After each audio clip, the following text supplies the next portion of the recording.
to this episode of The Gateway, your portal to the unexplained, the mystical, and the otherworldly. I'm your host, C.L. Thomas, broadcast live from United Public Radio Network, 107.7 FM New Orleans. Lilydale. It's said to be a magical place where no one dies. My guest tonight, Nancy Lombardo, a full-time resident of Lilydale, will discuss what this hamlet of mediums and healers is about. But there is more. Nancy is a retired detective and police officer now serving as a medium, healer, and she is also the president of the Church of the Living Spirit. Nancy, welcome to the show. Thank you for having me. Thank you so much. So, how is New York? Are you surviving up there? Yeah, as you know, it's been quite the day. We've had warnings since yesterday, and the winds and the good thing about Lilydale, it's beautiful. The bad thing is we are part of a historic forest that has very big, humongous trees. So we always hold our breath that they don't fall on the houses. So far, so good.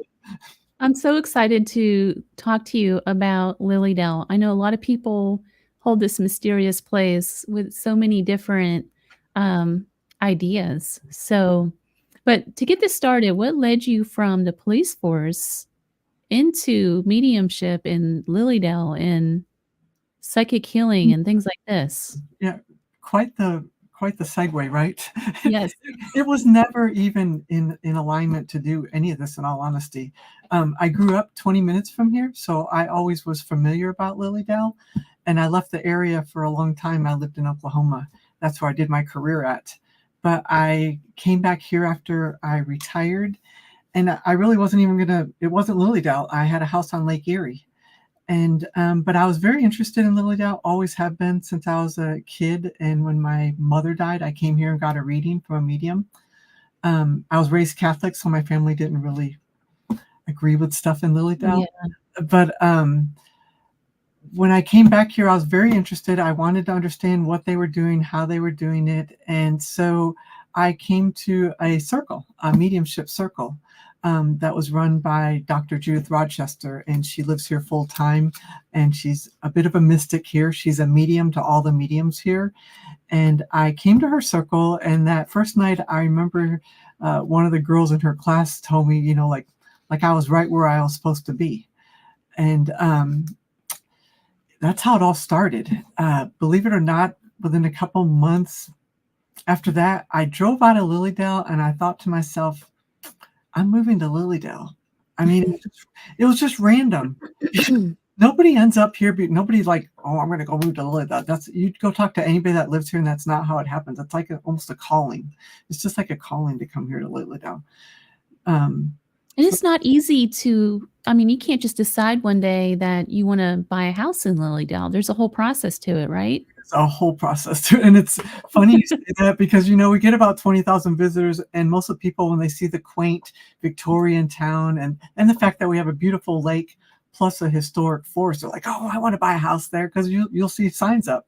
But no, you just cannot come and buy a house in Lilydale. We are the world's largest spiritualist community. So of course, part of the criteria to live in Lilydale is you have to be affiliated with a spiritualist church and be an actual spiritualist to live in Lilydale. So let me ask you this, because I know a lot of people out there who really don't understand what Lilydale is. They'll probably think of it as something like either the Amish or some kind of a cult. What makes this different? Thank you for asking, because a lot of people do, like they're a cult, we're witches, we're this, we're that. None of that. It's none of that. We are, it started off, honestly, and this year we're going to celebrate our 145th year. And it started off way long ago as just a group of people that called themselves free thinkers, that were outside the box, that were very liberal, that wanted to just talk about anything. And that even included later on, Susan B. Anthony herself spoke here in Lilydale, because at the time females weren't even allowed to speak in public, let alone on a platform. So it started off as free thinkers. It evolved into Jeremiah Carter hearing voices telling him that he needed to build a camp here. So it started off as camp with tents, and basically mediums from all around the United States started coming to this area to perform mediumship. and to speak and give inspirational talks. And that's really how it all began. And then people started building houses, and it ended up becoming what we call a Hamlet. So we do have the biggest congregation of mediums and healers in the world, to the best of my knowledge. I'm just going to backtrack just a little bit. You were a medium while you worked as a detective, right? No. Okay. Now, as a detective, and I'm going to say a lot of police officers are probably intuitive. They're, detectives, police officers are not going to sit there and say they're psychic or they're this or they're that. They're just not going to use that kind of language. But I would say I was always intuitive, but I was intuitive from a very young age, from a death that happened in my family at my house. And I felt at 9 years old that I could feel that presence in the house. I didn't even understand what that was. I didn't understand any of it. But that kind of segued into police work, when I'd show up on crime scenes or I would deal with death. I just had that, that hair standing up on your skin, and you just had those feelings. And I really I just didn't really understand all of it. And I didn't have time to study it, to think about it, until I was able to retire and actually come here and learn about it. Because to say that you think you can communicate with the dead, I mean, people are like, oh, that's crazy. But when you seriously, they just think it's crazy. But when you witness people time after time after time again give evidential mediumship, what we call it, of details that there's no way in the world they could have known, you must believe that something's going on. Yeah. I have to admit, I didn't know that all of this existed until another friend of mine told me to take a class with Joe Shield. And so he just opened this whole new world up, because to me, I do spirit art. And so I thought it was just, people see, like spirit guides and things like that. I was drawing like because I actually see the person. I can actually draw the person. And so finally there was somebody else out there that could do that kind of stuff. And I was like, it just opened up a whole new world. And those subtle details, I don't know how many times where I would pass that photo to somebody that I sketched, and that person just starts crying because it's so accurate of their loved one. And you're very talented, might I add. Thank you. Yeah, I mean, you're right. It shocks me living here now, the fact that we've been here for 145 years. Number one, how many people really still don't know about it? And number two, they don't understand it all the way, like you said, because it's kind of hard to explain.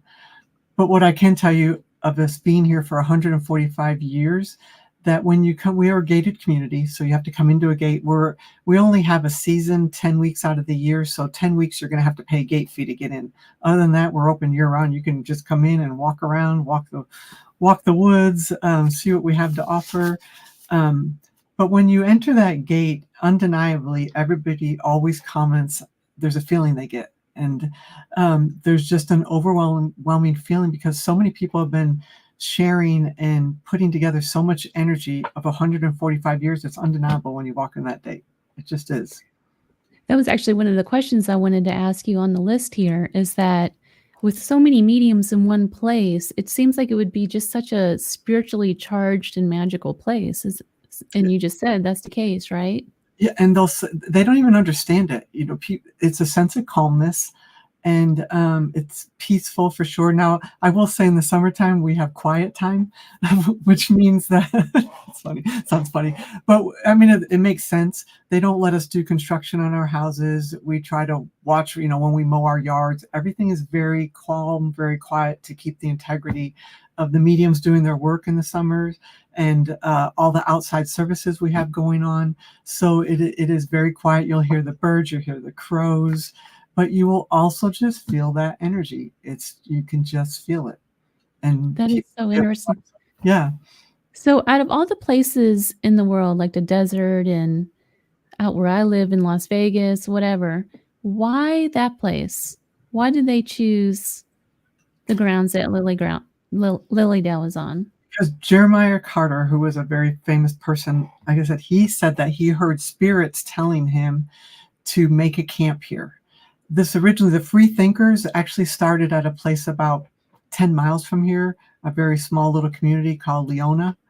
And there used to be a train that would come right by Lilydale, Mhm. and the train would stop, and there's a hotel outside the gate, and they would meet there.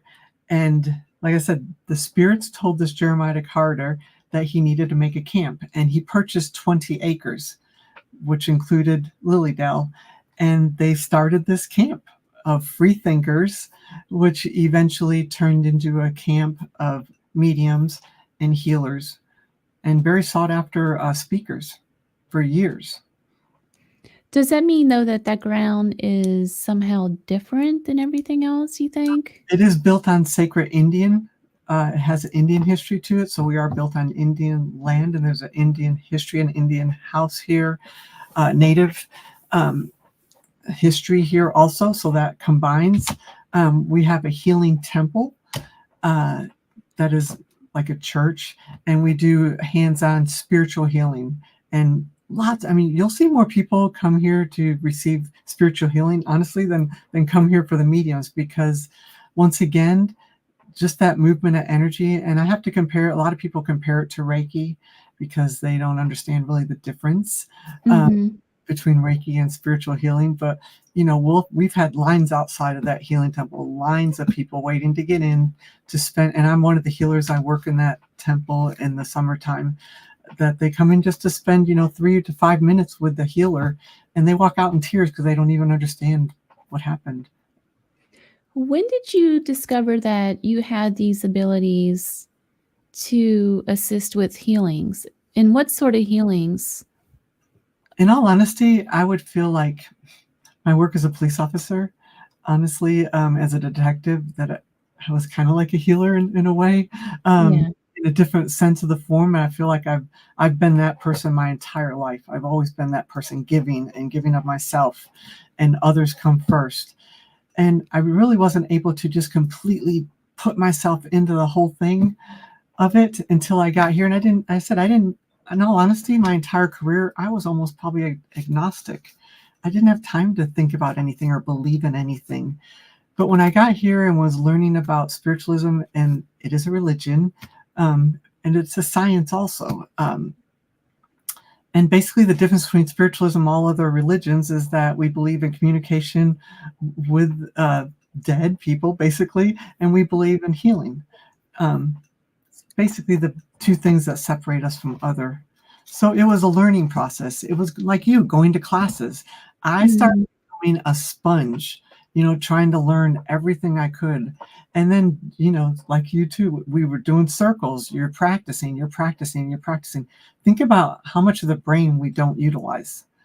So when you tap into that right side of your brain, and you're creative like I am, and you start actually tapping into those creative sides of you and realizing what it is you're capable of doing, it's unbelievably, incredibly big and powerful. So we have a question that came in. What's wrong with the witches? I'm not exactly sure what they mean by that question. Yeah, I don't know. I don't know. Maybe they're comparing this with maybe Wicca. Yeah, we're definitely not Wicca. This is not Wicca. I said spiritualism is a religion. It is a religion. We are a spiritualist community, meaning that we all have the same religion.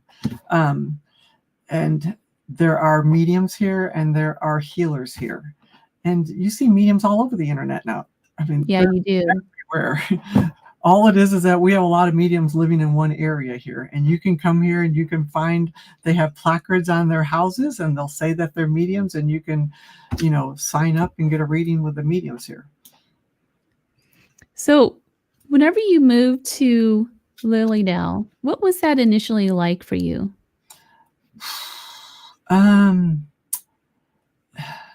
Lilydale's a very small community. Okay, we have we now sit on 140 acres, I believe, and there's like 100. I don't know exactly, 180 houses. So we're relatively small. So it was very difficult for me because I came from not a huge city, but a bigger city. So it was very hard for me to get used to the quiet. For me to get used to, I got to drive 8 miles to go to Walmart and go to the stores. And I'm not used to all that. So that was hard, but in all honesty, with a 30-year career in law enforcement, I needed to heal because Yeah. I've gone through a lot with my job, a lot. And I feel like I needed a sense of healing. And I think this was the perfect place to deal with all that. And that's where most people that come here, they're all wanting a sense of healing and they're all searching for that. So to be able to live here and see people coming here for that, it's a beautiful thing. What is the average day for you there when everything is in full service? Yeah, our average when we're in full, like right now, because I talked to our president the other night, and for our 10-week season, which starts, I think this year we're starting June 21st and we end right after Labor Day. We're going to have 144 workshops offered. Yeah, it's a ton. We're going to have season highlights every weekend, though, because we have a big, huge auditorium that has been in existence since the 1890s. It's the same auditorium. It's an outdoor arena. We still use it. It's where many of the old people gave their inspirational talks. And you could come in and not even do any of that. You could come in and you pay a $15 gate fee. And that gate fee, we have 3 outdoor services, which means that outdoor services include mediums show up and they give random messages to people that will come to that arena, wherever it's at. And then we have 2 services at the Healing Temple. So you can come in, you can walk in, you can sit at a bench and get a healing from a healer. Or we have a 2:30 service, which will have an inspirational speaker and message service also. So we have a lot going on. We have 3 different restaurants. We have a hotel here on the grounds. You can come here and stay at the hotel on the grounds. And we have several guest houses. Wow, that's a lot. Yeah. So, I mean, it goes from like, from crazy, crazy people, the streets walking up and down. And then as soon as we shut down, it's like, woof, it goes down literally. Can you talk a little bit about some of the history with spirit art and how that all started? I don't know a lot about the history of spirit art, but I do know that there's not a lot of people that do it, as you know. Yeah. There's people that actually, my next door neighbor, Bonnie White, is a spirit artist. And she does it a little bit differently than what you would know just drawing. She'll draw all sorts of things because and I've watched her work, and then she shows it and she can find all sorts of images inside that drawing. So you're not necessarily just seeing like a specific face, like one face. She'll have all sorts of things in her drawing, but she's been doing it many, many years. And ironically enough, my other across the street, her daughter lives, and her daughter was the youngest medium here in Lilydale. They're generational, so it ran in the family, and you'll see a lot of that often. It runs in the family. But spirit art, I like spirit art because sometimes I think for the naysayers that don't truly believe in this, like you said, you draw a picture and you don't know this person from Adam. You don't even know who you're drawing. And next thing you know, it's making sense to somebody. And you're like, well, where'd you find that from? Or how did you come up with that? It's very undeniable evidence for people. So I really appreciate the spirit artists that are out there that can do that and help prove the continuity of life, because that's what it's all about. And that's truly what the point of spiritualism is, right? Yeah. Is for people to reconnect and realize that there's more to life than what we see right now, right? Yeah, that's all it is. You can make we believe in God, absolutely, but it's the God of your own understanding, whatever that looks like to you. There's all sorts of different people see God in all sorts of different ways. And I think that's a beautiful thing. And we're accepting of all religions. And I think that's a beautiful thing also. But yeah, why are we to say that there's not anything more out there? You can't look up at the sky and see the stars like your background and not believe that there's not a whole lot more out there that we don't understand. Right. So someone says, I think the early man created spirit art in those petroglyphs. It's an interesting concept. Yeah, I don't know about that. That's an interesting concept. I like that. Yeah, it is. I always walk around the desert quite a bit and look at those old petroglyphs and things like that. That is interesting because they do have a lot of different imagery, I guess. Yeah. Spirit. Yeah. But I feel, and I'm sure you do too, I feel very by nature. And I think that's what's very special about Lilydale. Like I said, we have an old growth forest. That's one of the oldest growth forests in the state of New York. And as a result, nothing comes into the forest, nothing goes out of the forest. If a tree falls, it stays there, and it grows over, and it's really, really pretty. And these trees are hundreds of years old. And then we have the water. And, what more brings you so much? The water, the trees, nature itself, the animals. It's all very fulfilling and rewarding. Do you guys do like meditative retreats and things like that there? They offer classes on all of it. I mean, they offer so many different classes on mediumship. I mean, just like I said, you'll have to see on our website. The catalogs are getting ready to come out, but any metaphysical stuff, there's just a lot of it they offer to learn. A very big span of stuff. So that outdoor arena, there was another question I had about the outdoor arena. That's the place with the giant tree stump, right?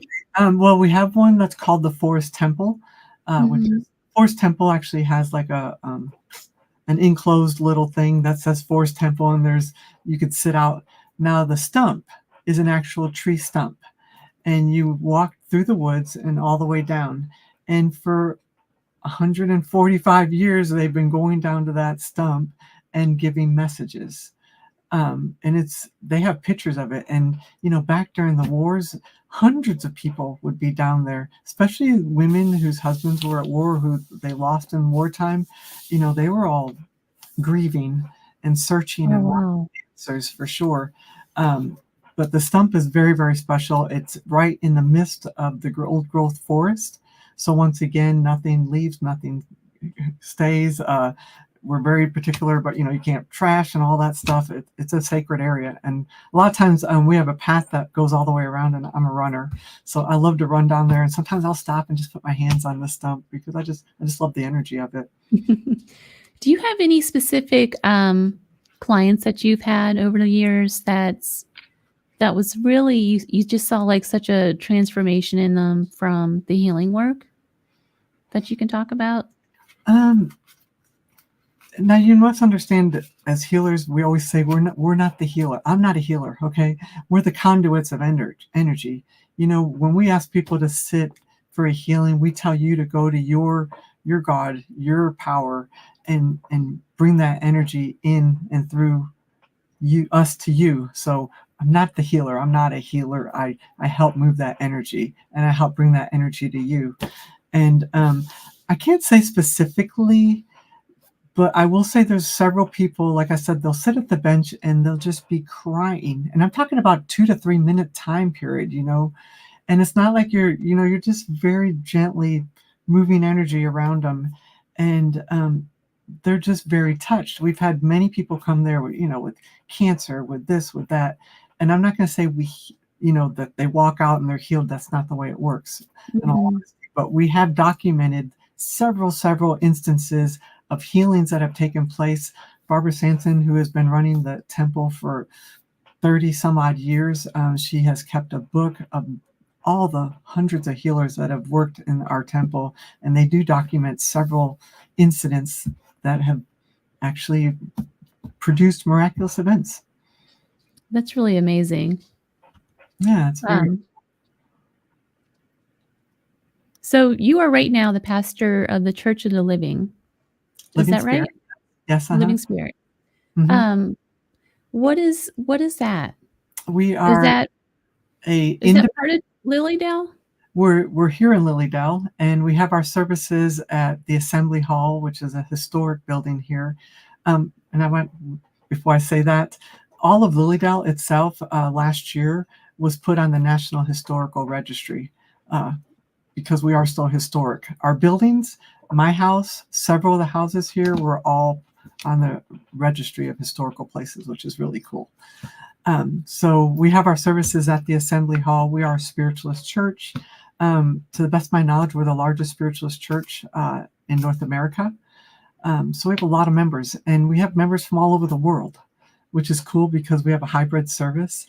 And it's just that more people are learning more about us, about spiritualism, and they just like the idea. They like We don't have a dogma. We don't have a Bible. We do have a set of principles that we live by. And in all honesty, it's just really being a good person and living a good life and believing in the continuity of life and in healing and helping others. Do you guys ever get like a lot of controversy, I guess, from like the Catholic Church or people in your surrounding area or anything like that? The reason I ask is because there is some stuff. I have a friend that owns it's a metaphysical shop, and she offers like Reiki, and she's got gemstones and things like that. They do readings there, and it's in a town in Texas, in the middle of a Baptist area, and she just recently had to close the shop because of it. Oh, I hate that. Yeah. Well, I hate that. Well, like I told you, I was in Oklahoma, and I promise you're not going to find a lot of this in Oklahoma either. So I understand that about Texas. You're just not going to see a lot of it. However, in the mainstream of things right now, a lot of the hospitals are starting to incorporate wellness, Reiki. That's all coming into the mainstream big time, really big time. So it's becoming a lot more acceptable. We haven't had protesters outside our gates. No. Are there people that probably don't agree with it? Yes. Are they here vocal in our ear? No. No. They're just not, because like I said, we've been here 145 years.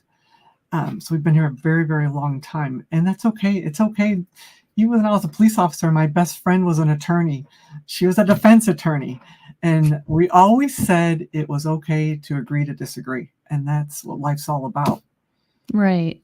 So you said that the hospitals and stuff are starting to offer Reiki and things like that. Yes, it's interesting because not recently, but lately, a lot of physicians are coming out with NDEs and out-of-body experiences and things like that, especially the emergency room physicians.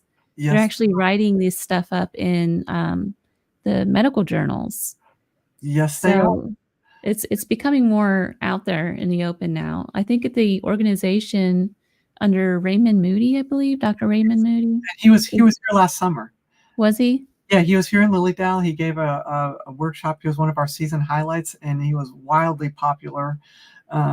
His story is unbelievable. We had a whole near-death week-long event where several of the doctors and people that had those experiences came here, because those are the people that are documenting everything we're saying. Yeah, exactly. And they've been there and done that and came back and talking about it. And you're exactly right. It's just more and more and more out there. All of it, not just the Reiki, the crystals, the this, the that. Anything that could hold energy and move energy, it's definitely becoming wildly popular. So I have another question that came in. Are these healing? I don't know hold on a second. Is it about power of the mind, or is it about tuning into higher dimensions? Yes. To do it that way. I think he says, is it based on power of the mind and thinking, or is it using that higher vibrational energy? Exactly. I love the way you put that. That's exactly right. It's using that energy, and we just call it going to the God of your understanding, your higher power, whatever your higher power looks like. You have to go to your higher power, and it's using that, and we're conduits of that energy, bringing it all in and to you. Because we can heal ourselves. I mean, look at all the people. There's a lot of documentation on that, on people that are, healing themselves through that higher power. The biggest thing for me with this idea of higher and collective thought and all that is being able to use this to even guide my day-to-day activities, as far as like dramas. Like I had a rough day at work today. It's still, I walk away. It's my choice of how I'm going to carry myself the rest of the day, right? I can let it. It's the same thing. Is that right? Absolutely. Absolutely. I love that too. I love that you're using that. That's really cool. It's part of our principles. So yeah, what we do, we make our own. How we live in this world is how we live in this world, and we make our own choices. Personal responsibility is everything. and we got to take responsibility of how we're going to live and how we choose to live. And believe it or not, I've noticed, when I first took over the church, we had about 320 members, and we're up to almost 600 now. And I'm seeing a lot of younger people coming in that are embracing this religion, because, like I said, we're welcoming of so much freedom of thought in how you want to believe and what you want to believe. And it is about taking responsibility for your actions, and just believing in a higher source. And I'm not going to sit here and tell you what that higher source is. Exactly. I think the younger people too, coming in, they're very much not into the dogma that maybe we've grown up with, right, with the church. And I think we see the younger people, the millennials and younger, are shifting away from your traditional dogmatic religions, it seems. It definitely seems that. And I said, I saw a lot of younger people here last summer for sure, just coming in, just walking the grounds. And it's a beautiful thing. It's a beautiful thing. We have a couple shops here, 3 different shops actually, that sell all the crystals and all the woo-woo stuff that you'd ever want. And they love it. And it's cool because I like it too. So that's a neat thing. So you guys work a lot with, I think it's the Arthur Findlay College. We don't. They're a separate entity. Okay. So they do their own thing. We do our own thing. Yeah. No, we're 2 different liaisons for sure. I didn't know that. Yeah, just offering sort of the same things, just at different levels. So which is good. Holistic healing. I'm sorry. Wait, say that again. It just gives people a variety of places to learn from, and that's always good. Got it. So do you own your own holistic business? I'm looking at your website. It says Wellness with Nancy Lombardo. I'm a yoga instructor. Okay. So I like, yoga's zen. I like incorporating yoga because it's such a lifestyle in and of itself. And I'm recently been playing with my crystal bowls, and I'm going to incorporate yoga with crystal bowls because I think it's a perfect match to do that. And I love working with the bowls. I love sound. I think sound is healing in and of itself. So yeah, I do that. I teach. I kind of incorporate some of my police officer stuff with spiritualism stuff. And it's a really weird segue, but I teach classes like on suicide. I teach classes on responding to critical incidents, trying to put it all together, and mainly for healing, mainly to help heal people. Do you ever have like an officer who has PTSD come to you for help? Well, I work a nonprofit organization where I answer lines for police officers in crisis. So they don't necessarily come to me, but I help out through that nonprofit on that way. But I have had the opportunity, believe it or not, a few different people that have come here, actually, I'm thinking off the top of my head for sure, that are officers, and they're like, wow, and they're just learning about this, because I'm telling you, there's a lot of police officers out there, I'm sure of it, that are very intuitive. I'm sure of it. They just didn't understand, oh, maybe we're psychic, because, you're not going to sit there and be a detective and ask a question that you don't know the answer to. You're just not. And a lot of times when you're out in the middle of the night and you're going around that building, your hair, when that hair stood up, you needed to understand why your hair's standing up, because it was all intuitive. And some of it was psychic too, for sure. Do you know of anyone who actually found a missing person or anything like that? Oh my gosh, yeah. I work with a lovely girl, and her name is Tiffany, and she's a forensic, a psychic forensic person, and we work together often. If I hear of a case, I refer them to her because she's very good at what she does. She has a whole group that comes together, a whole group of psychics and mediums that come together and work on these cases. And and I'm not going to say they solve every case, but they don't. But sometimes as a last resort, when people, and I don't want to use them as a last resort because sometimes they can be very useful in the midst of it too. But they can be very helpful. They can be very helpful. I'm sure you know a lot of psychics, and you can't explain how psychics know what they know, but No. they know. But how do you if somebody does, like, say your friend actually sees the person and can and knows where they are they able to have any kind of influence on the case Um, legally? I mean, there 'Cause I there are a know lot. legally no, but, Yeah, they can, how does that work? but it's not gonna be, like, upheld in a court of law, if that's what you want. Yeah. They can definitely give tips like anybody else can give a tip to law enforcement to help them. And what's law enforcement have to lose but to go follow up on a tip if they, because you follow up on all sorts of tips anyways. So they can be useful, and they can be a very useful tool to law enforcement also, if you're good.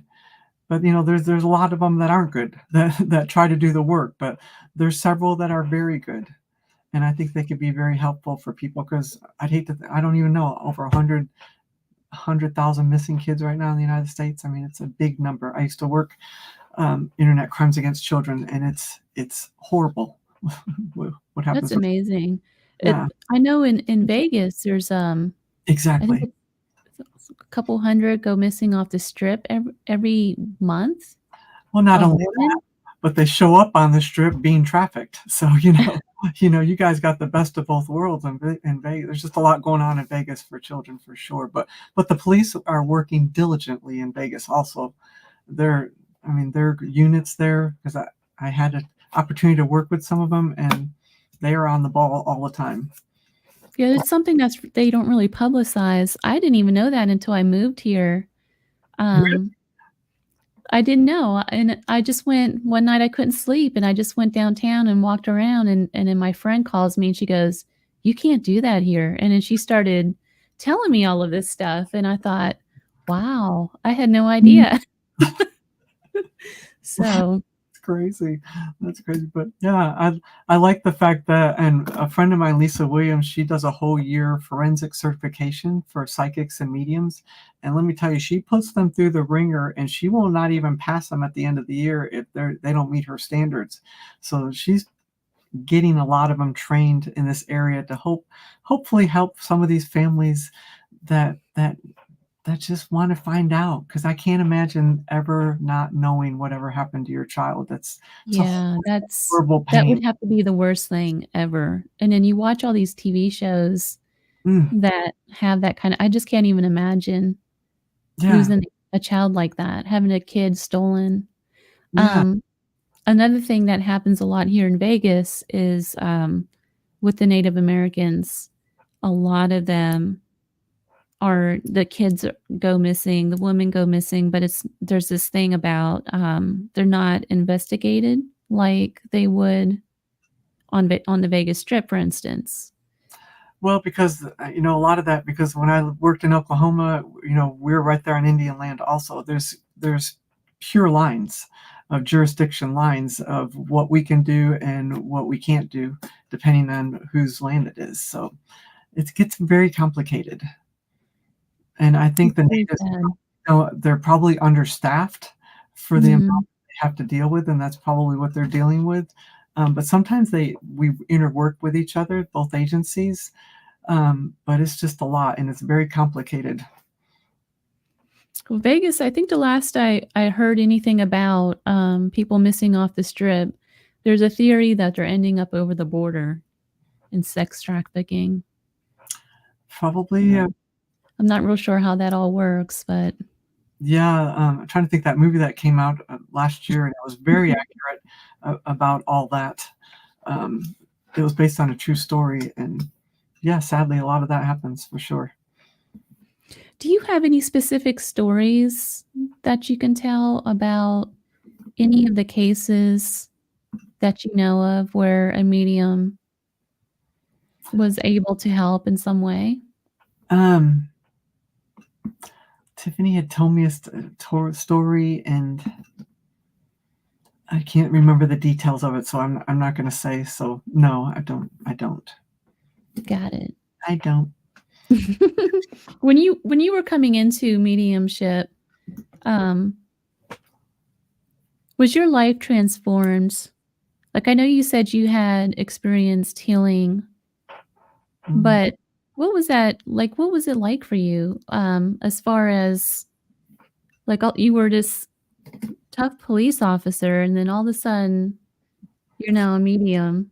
Well, It's just such a transition, I guess. I still, I'm always going to be a police officer. My blood's always going to run blue. But for me, sometimes it was just like it wasn't believable. Because I'm right brain, I'm creative, but I'm also very left brain because I was that detective for so many years.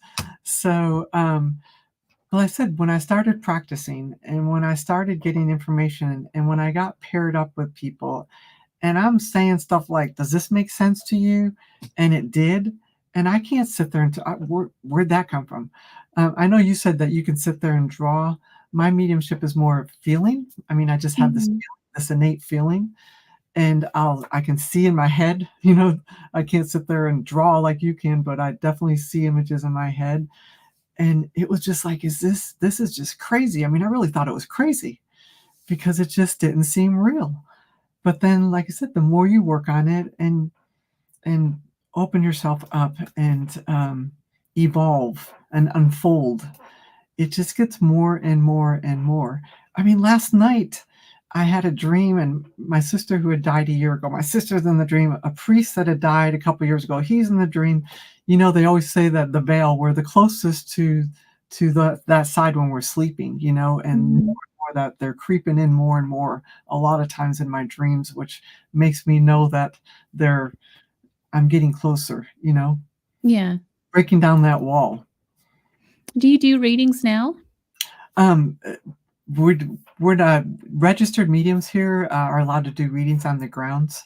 So, I mean, we could do readings in church or mini readings, but we don't do readings on the grounds because you have to go through this whole testing thing and become a registered medium to work here in Lilydale.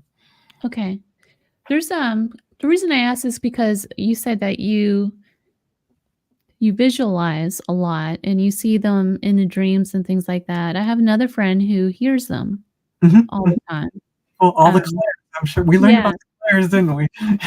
My And friend Scott, he's a really good medium, and he hears them, mhm, and we had this big long conversation about this.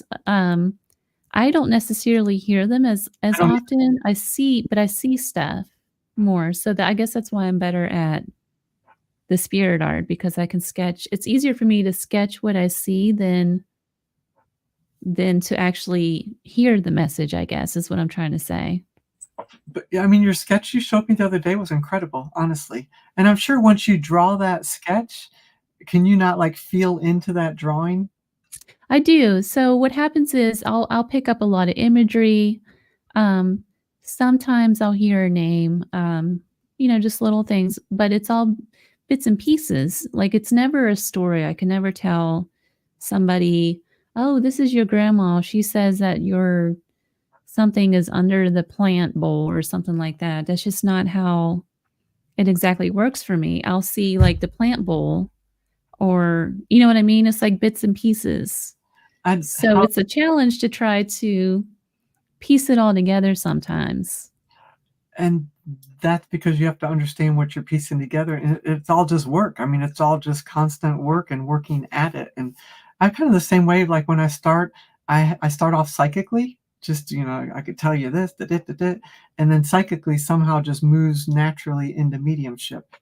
Um, and it is piecing it together. And sometimes I'm just like, okay, it just stops. I get nowhere, and it's just like, and they're like, Judith used to always say, "Go back, go back." I was like, "I can't go back. It just stopped. I don't know how to go back. I'm just done. I'm just done." But I brought my not my thing, but I like to not play, but I love my pendulum too. I'm a I'm a pendulum person, and I like to hold things. So it helps me to hold for some reason. Um, when I'm doing messages, but I love pendulum work. And if people are not familiar with pendulum work and if they don't believe in energy, watch someone work a pendulum and you're sitting there. I remember showing my aunt, she's like, "Oh my God," because she could tell I wasn't moving it, but boy, it's just moving away and doing all sorts of stuff. And that's just energy. And that's how energy works. So But how does I never really seen anybody use the pendulum at all. Are you able to explain that just a little bit of what that is? Well, a pendulum, like I said, it's really working off. They said our fingertips hold millions and millions of whatever, and it really just you'll hold it, and whenever I start like a pendulum, I'll always be like, "Show me my yes." Can you see that? No, you'll have to hold it up just a little bit more. There you go. My yes. My yes always goes the same direction. I'll say, "Show me my no."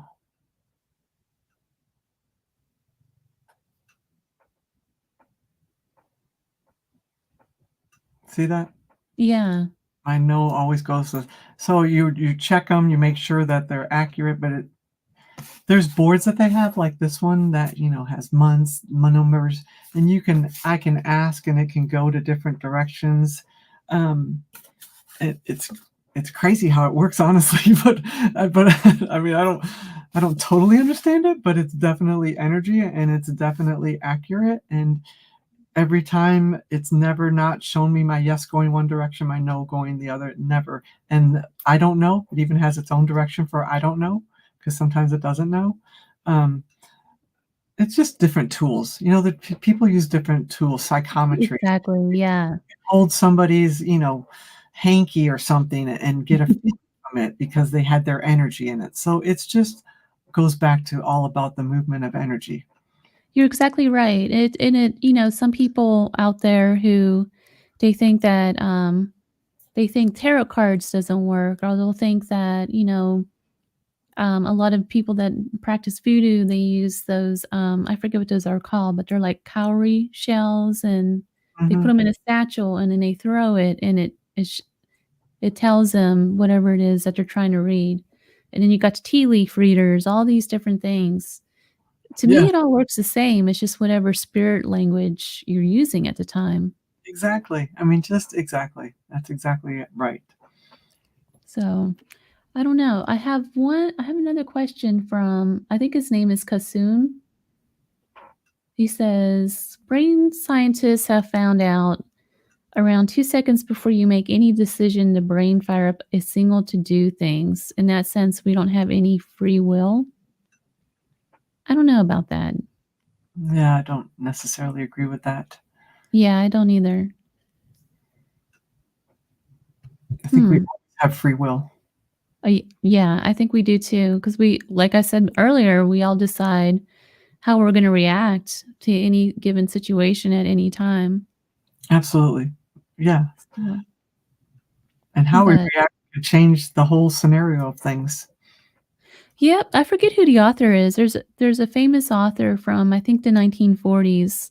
Um, ugh, why do I the name escapes me, but his famous quote is, "If you control your thoughts, you control your life," basically.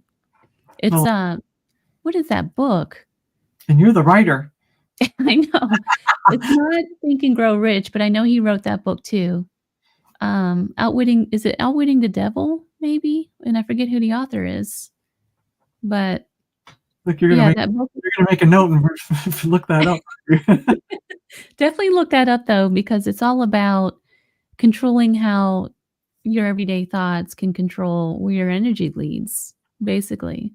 Mhm. It's actually mind-blowing, especially when you're talking about energy work or anything like that. But Mm, anyway, back everything to we're you. talking about is mind-blowing, in all honesty.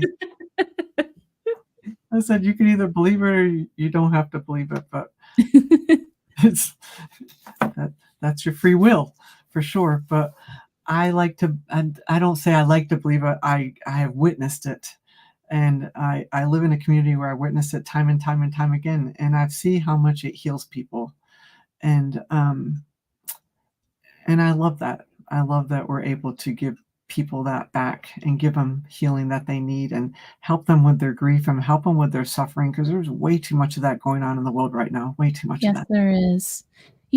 And it makes me wonder, if do you guys ever collectively pull together to do, like, a prayer for the world?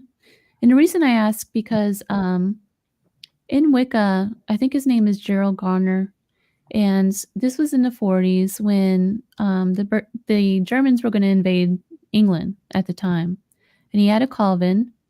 He's the guy that actually started Wicca, and so what he did was he got everybody together and they started meditating. You cannot cross the sea. You cannot cross the sea. And lo and behold, something stopped Germany from being able to invade at that time. Wow. To me, I mean, you know, I can't outright say, oh yeah, that's what stopped it. His coven actually stopped the invasion of England, but something's got to be said about that, right? Oh, absolutely. I mean, the power of meditation, absolutely. One of the founding members of the church that I'm the president of, Emmy Chekin, she lives here on the grounds. And her grandmother, she's generational. Her grandmother was a wonderful physical medium. She could move objects. I mean, Emmy tells me some stories, just blows my mind. And back pre-COVID, Emmy used to have a Thursday meditation at the church, a community meditation for world peace. And they'd go down there every Thursday and in quiet, they'd sit there for an hour and they would just meditate to send out world peace. And I thought that was beautiful. Can you imagine if the entire nation did that instead of fought over Right. politics and things? How Wow. different it would be. How different it would be. Yeah, absolutely. Yeah, more people. I definitely incorporate meditation into my yoga practices. I mean, it's part of yoga, but it surprises me sometimes how many people can't sit still for like even a few minutes. But I'm so proud of my class because they've really graduated from not even be able to, what is this, to be able to sit there, like 5-8 minutes, and now they're like, I have to pull them out of it because they don't even want to come out of it. But if people could learn to take some time and call it whatever you want to call it, quiet time, don't call it meditation, you'd be really surprised how beneficial that could be to yourself and everybody else. That person is definitely me. So I'm a runner and I'm having to cut back on running. And we've talked about this, and now I'm trying to do yoga. Here I am, from years of running, I can't even touch my toes, right? It's awful. I'm like the world's worst yoga student. It's very comical. But the meditation part is phenomenal. Well, you gotta remember, yoga started off with nothing but meditation. It used to just be, they didn't even have the movements. It was just all meditation. The movements came in quite later in time. But yeah, when us runners, and me and you've been running, so when we don't get our runs in, we're not happy people. So It's very true, isn't it? yes, it is. But yeah, I should do some videos about me trying to get into yoga. It really is the most comical thing ever. And But most runners don't. We can't even, we can't stretch. Can't bend. So yeah, it's kind of comical. and we're used to everything being fast, right? Running is about movement, But it covering also, distance. I feel like a lot of times running, I do my best writing in my head. I got to where I'd start saying it and recording it because if I don't, I forget it. But I do. Yeah, it's very meditative to me, and it puts me in space for sure. So that's a good thing. So, Nancy, we're at the bottom of the hour already. Can you believe it? No, that went by so fast. It did. I know, it always does. Is there anything that you would like to add that we haven't covered? No, I would just like to tell people to have an open mind. And if you haven't ever come to Lilydale or maybe are curious about it, heck, take a trip this summer and come check us out because it is a little hamlet. It is a beautiful historic town that is a throwback into the Victorian era. And it's just a nice little place to take a few days off and just forget about the rest of the world. What is your advice for somebody if they're looking to develop intuitively? Yeah, there's so many different people and classes out there, but I would definitely say to research because some people that are offering classes, they don't have the experience behind their belt. So, just do your research on people and read the comments and because there's a lot of different mediums out there. And if you're There gonna learn, sure is. make sure you learn from someone really good. Oh, you know what? Do you have any tips about how to decipher the people who really aren't mediums, but are just stealing money from people? Because there's a lot of that going on. There's a lot that going. I did a little class I was doing about psychics and mediums and police and all that, and man, there's a lot of cases of people taking money. If it's about the money, it's probably not about the mediumship. Let's just say that. And if they keep throwing, yeah, sometimes mediums will just work just for the healing aspect of it. It never used to be about the money, and it certainly has turned into money for some people. It Just has. be very leery, not weary, weary too. Leery. Weary too sometimes, depending on who you know, especially on social media, you get those little messages. Are Exactly. you into a psychic reading? Yeah. Be very careful about that, and know the difference between a psychic and a medium, because they're Mhm. very distinct, different things.